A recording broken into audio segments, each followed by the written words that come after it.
Baik teman-teman, di sini kita akan coba mereview dari artikel di sini tentang pengaruh eee, metode pengolahan ya terhadap nutrisi dan juga komposisi fisikokimia pada ikan.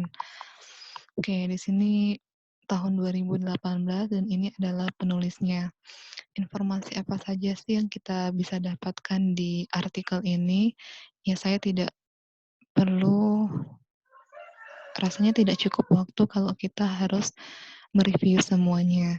Nah, di sini saya akan mencoba mereview terkait dengan materi kita, yaitu tentang pengaruh pengolahan panas terhadap zat gizi. Oke, untuk pendahuluannya di sini disampaikan bahwa memang untuk produk ikan atau ikan dan produk dari ikan itu sangat penting sekali ya. Di beberapa negara sebenarnya kalau di jurnal di sini dijelaskan di Eritrea. Eritrea itu kalau tidak salah ada di Afrika Timur ya. Jadi untuk volume penangkapan ikannya itu lebih dari 80.000 ton per tahun.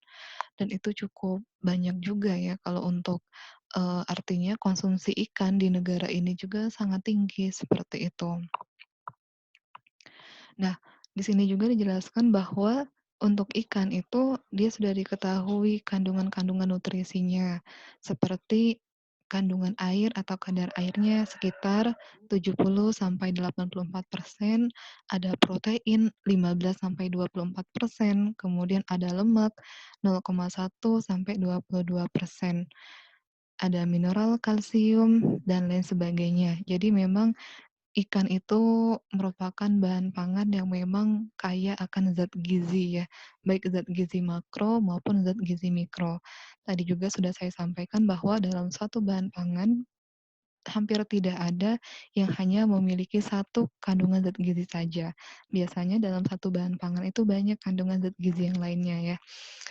Oke, kemudian di sini dijelaskan juga bahwa mengkonsumsi ikan itu dapat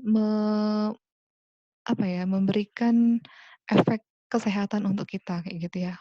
Untuk memberikan pencegahan terhadap beberapa penyakit di sini disampaikan ya, ada penyakit jantung, ada penyakit kanker, ya kemudian, beberapa penyakit yang berbahaya lainnya. Nah, kenapa? Karena memang di dalam ikan itu dia memiliki kandungan asam lemak tak jenuhnya cukup tinggi, ada omega 3, ada EPA, kemudian ada DHA dan lain sebagainya.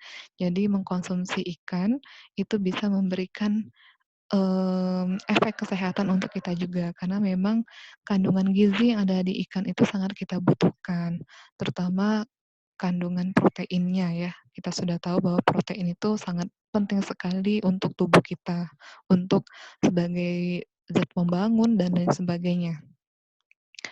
Oke, kemudian, yang menarik juga di artikel ini disampaikan bahwa selama proses pengolahan itu banyak yang terjadi seperti itu ya. Jadi di sini disampaikan,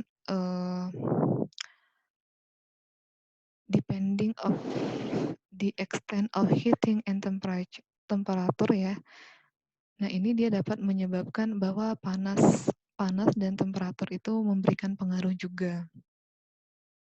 Di sini banyak protein yang bertanggung jawab terhadap kualitas dan kuantitas selama proses pengolahan tersebut. Oke, di sini banyak juga informasi-informasi yang bisa kita dapatkan. Ini masih di pendahuluannya ya, teman-teman mungkin nanti bisa baca lebih lengkap ada di jurnal ini, di artikel ini ya. Nah, kemudian saya langsung saja ke bagian kalau ini tadi sudah ya, kalau chemical composition tadi sudah dijelaskan, ya kurang lebih ada kandungan kadar airnya, protein, lemak, dan lain sebagainya di sini sudah dijelaskan. Nah, selanjutnya itu ada di fish as a food ya. Jadi ikan itu sebagai makanan. Nah, kita bisa mengetahui bahwa ikan itu merupakan sumber bahan pangan yang memiliki komposisi kimia yang sangat tinggi ya, yang penting dibutuhkan oleh tubuh kita, seperti adanya protein, ada lemak, kemudian ada vitamin A, vitamin B2, vitamin B6, dan lain sebagainya. Mineral, ada iron, kalsium, iodin, potasium, dan seterusnya, serta ada kandungan karbohidrat ya. Jadi kalau kita lihat di ikan itu tidak hanya kandungan protein saja, tapi juga ada kandungan lemak maupun karbohidratnya. Nah, di banyak negara itu untuk ikan sendiri biasanya digunakan untuk, komponen diet ya, atau sumber yang bagus untuk nutrisi. Oke, itu terkait dengan ikan. Kemudian di sini ada efek of processing in fish biochemical composition. Jadi yang namanya pengolahan itu kan dia didefinisikan pada konteks ikan ini dari ikan diambil ya baik itu misalnya di laut ataupun di kolam sampai dia menjadi produk yang dapat dikonsumsi oleh manusia seperti itu ya. Nah, secara umum metode pengolahan pada ikan ini dia dapat melibatkan high and low. Jadi bisa dengan temperatur yang tinggi ataupun rendah. Misalnya chilling itu apa? Berarti kan pendinginan, kemudian ada freezing ya, ada canning. Canning itu adalah pengalengan dan lain sebagainya ya. Ada drying, pengeringan, salting, penggaraman, fermenting, berarti kan fermentasi, sun drying. Jadi sun drying juga masuk tuh ke dalam pengolahan ikan. Pengeringan menggunakan matahari. Itu kan banyak ya beberapa produsen mengeringkan ikan itu di bawah sinar matahari secara langsung seperti itu. Nah, beberapa metode yang bisa diterapkan pada pengolahan ikan itu dia memiliki teknik yang berbeda dan tentu juga memberikan pengaruh yang berbeda terhadap kandungan kimia, fisika maupun komposisi nutrisi dari ikan yang sudah diolah tersebut. Oke, di sini banyak sekali teman-teman informasi yang bisa kita dapatkan. Saya langsung ke yang terkait saja ya dengan materi kita. Di sini ada effect of cooking.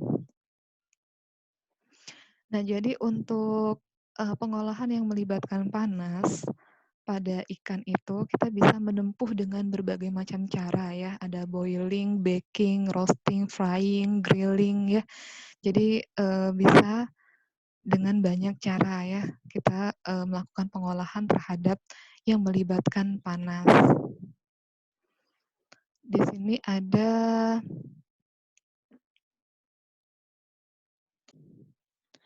Baik, saya ulangi bahwa proses pemanasan itu pada ikan sangat banyak sekali ya metode yang bisa kita terapkan.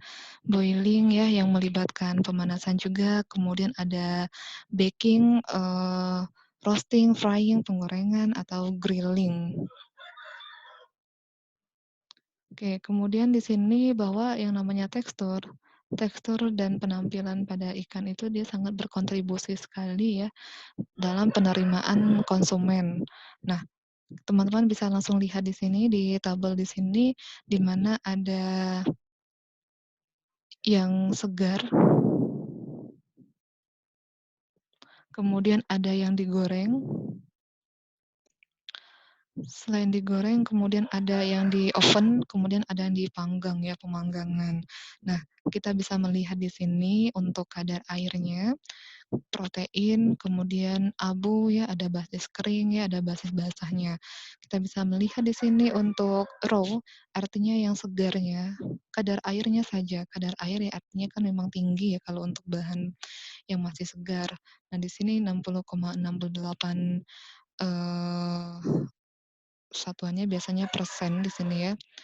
Kemudian ada yang digoreng itu mengalami penurunan kadar airnya, yaitu menjadi 43,12%. Kemudian ada yang menggunakan oven, ada yang pemanggangan ya. Nah, di sini teman-teman bisa melihat bahwa Eee, ya berbeda nyata semuanya ya. Jadi antara yang segar, digoreng, yang di oven maupun pemanggangan itu dia memberikan perbedaan yang nyata untuk kadar air. Ya artinya untuk kesimpulannya bahwa jenis pengolahan itu akan memberikan pengaruh terhadap kandungan kimia yang ada dalam suatu bahan pangan. Nah, kemudian kita lihat lagi nih misalnya di lemak, di lemaknya. Nah, lemak untuk yang raw atau yang segar itu sekitar 15,44%. Kemudian mengalami peningkatan pada proses penggorengan, yaitu 21,23%. Kenapa bisa terjadi peningkatan? Otomatis ketika kita melibatkan penggorengan, kan kita menggunakan minyak ya. Minyaknya itu kan berkontribusi juga dalam peningkatan kadar lemak pada ikan tersebut. Kemudian ketika di oven itu justru turun dari yang segarnya ya, kemudian saat di pemanggangan 16,42%. Oke, dan seterusnya. Jadi dari informasi ini kita bisa mengambil kesimpulan, tadi sudah saya sampaikan bahwa jenis pengolahan itu akan memberikan pengaruh terhadap kandungan zat gizi pada suatu bahan pangan. Ini untuk berbagai macam metode. Nah, seandainya kita hanya menggunakan satu metode saja, seperti penggorengan. Yang kita kondisikan di sini adalah suhunya. Nah, suhu ini tentu akan memberikan pengaruh juga terhadap kandungan zat gizi dari bahan pangan tersebut ya. Baik, kemudian di sini masih ada effect of freezing, tidak di pertemuan ini ya, nanti akan dibahas tersendiri terkait dengan freezing dan chilling ya. Kemudian di sini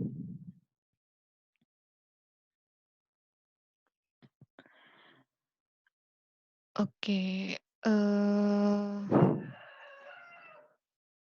ya itu tadi ya terkait dengan saya rasa cukup secara umum saja terkait dengan pengaruh pengolahan terhadap kandungan zat gizi dari suatu bahan pangan tersebut.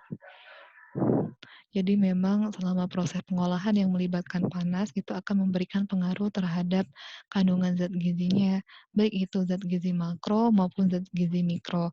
Dan juga kalau di sini dijelaskan ya, adanya kehilangan vitamin, mineral, dan beberapa asam amino esensial lain dan nutrisi-nutrisi yang bermanfaat lainnya. Oke, mungkin itu saja terkait dengan review artikel untuk pertemuan ke-10 ini. Mudah-mudahan teman-teman bisa mendapatkan manfaatnya. Mohon maaf apabila ada kekurangan, insya Allah ke depan kita perbaiki. Baik, saya akhiri. Wassalamualaikum warahmatullahi wabarakatuh.